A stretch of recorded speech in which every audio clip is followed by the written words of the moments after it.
para sa ating mga balita, mga North Korean soldiers na-shock sa bago nilang natuklasan sa Russia. At dating Pangulong Duterte, ibabato kay Trillanes ang mikropono, butit na pigilan, dilima, gusto ring bigwasan.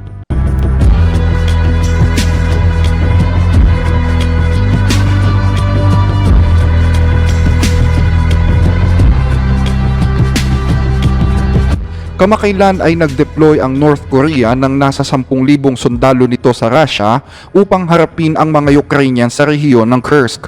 Pero ang dapat sana'y focus ng mga sundalo nito na talunin sa digmaan ang mga kalaban ng Russia ay tila nadidistract ng ibang bagay na nagiging dahilan kung bakit problemado ngayon ang kanilang leader sa North Korea.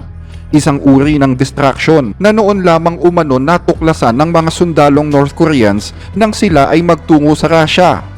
At ito ay ang internet, specifically ang internet pornography. Matatandaan na walang access sa internet ang mga taga North Korea sa kanilang bansa. Kung meron man ay sobrang taas ng restrictions kung saan masyadong limitado lamang sa mga websites na pinapatakbo ng gobyerno ang pwedeng makita. Isang bagay na hindi nangyayari sa Russia. Dahil sa kawalan ng internet restriction sa Russia, bumabaha ngayon ng ulat sa social media na ang mga sundalong North Korean umano ay nagiging addict sa pornografiya. Ang dapat sana'y focus sa pagkuha sa mga lupaing inaangkin ng Russia, ang focus ng mga sundalong North Koreans ay tila nalipat sa pagkuha ng internet signal. Panoorin natin ang ilang memes na lumalabas sa social media ukol sa umano'y kaadikan ng mga North Korean sa pornografiya.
Sa ibang balita, dating Pangulong Duterte, ibabato kay Trillanes ang mikropono?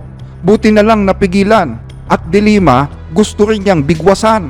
Bahagyang tumaas ang tensyon kahapon sa congressional hearing kaugnay ng investigasyon sa war on drugs ng dating administrasyong Duterte. Nang hilingin ni Duterte na sampalin sa publiko si dating Senator Antonio Trillanes. Nakalaunan ay humantong pa sa muntik na pagbato ng mikropono dito. Nangyari ito nang hamunin ni Trillanes o Duterte na pumirma ng isang bank secrecy waiver kaugnay ng mga akusasyon sa mga bank accounts na pag-aari di umano ng dating Pangulo. Ang issue ng waiver ng bank secrecy ay lumutang matapos muling igiit ni Trillanes na ang mga bank account ng dating Pangulo at ng kanyang mga kamag-anak ay di umano'y konektado sa mga drug lord. Panoorin natin ang nasabing insidente. Ngayon, yung narration dito hindi ko kilala itong taong to, forgot his name. Your Honor, if there is an iota of truth ayuta lang, baski konti lang. You can find out, may nilagay siya ng record. Now, I'm willing to execute an affidavit or kayo na lang to summon the banks pursuant to my waiver. Kung may totoo lang maski isa, I will hang myself in front of you. You can summon, I will sign a waiver, all banks. Pati yung World Bank ng Amerika. Kung may isang totoo lang nakiting, I will resign and I will ask my daughter to resign and everybody in the family. That is my guarantee. And I will hang myself. Mr. President, Yes, Your Honor. Nalilito na ako kung anong sabihin ko. Pero sabi ko kung if I'm lying or if my statements are falsely stated, if there is an iota of magbigti ako. So, in the same manner na kung magbigti ako si Trillanes, dapat magsabay rin sa akin. okay, duly noted of your thoughts, Mr. President. Former Senator Trillanes, you're recognized. Maraming salamat, Mr. Chairman.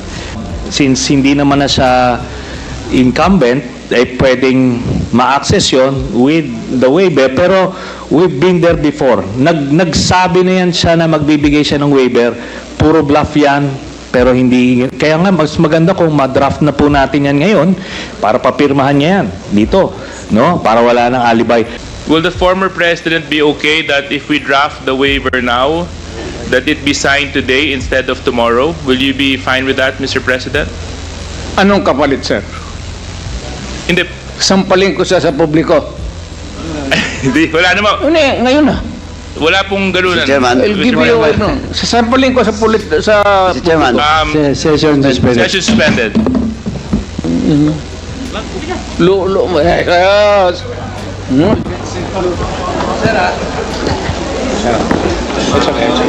Sabi.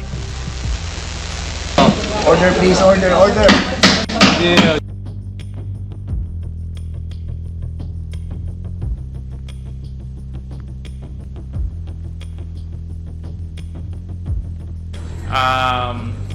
Will the former president be okay that if we draft the waiver now, that it be signed today instead of tomorrow? Will you be fine with that, Mr. President?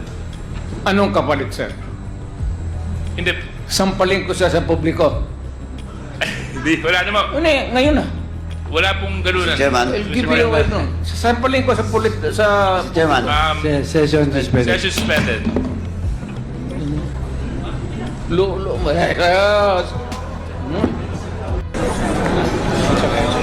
Sabi.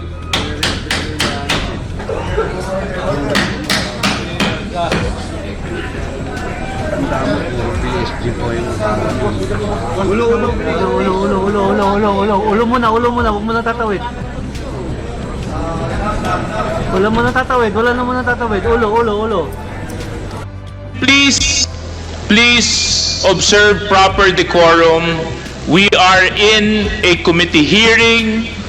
We have already stressed from the very beginning that the proper rules, decorum, will be implemented regardless of who you are. Kaugnay nito, huli din sa kamera ang pag-amba ni Duterte ng suntok sa babaeng katabi nito sa Quadcom. Walang iba kundi si dating Senadora Laila De Lima. Hinamon ni De Lima si Duterte sa congressional probe matapos sabihin ni Digong na hindi niya kilala si De Lima. Ipinaalala ni De Lima ang kanilang mga nagdaang hidwaan na naging resulta sa pagiging target niya ng di umano'y propaganda ng administrasyon ni Duterte. Ang dalawang personalidad ay parehong mga abogado na may magkasalungat na pananaw ukol sa mga karapatang pantao at sistema ng katarungang kriminal. Si De Lima ay nagsagawa ng investigasyon laban kay Duterte hinggil sa mga paratang ng extrajudicial killings noong siya pa ang mayor ng Davao. He's lying when he said that he does not know Laila De Lima. How can he say that he does not know Laila De Lima?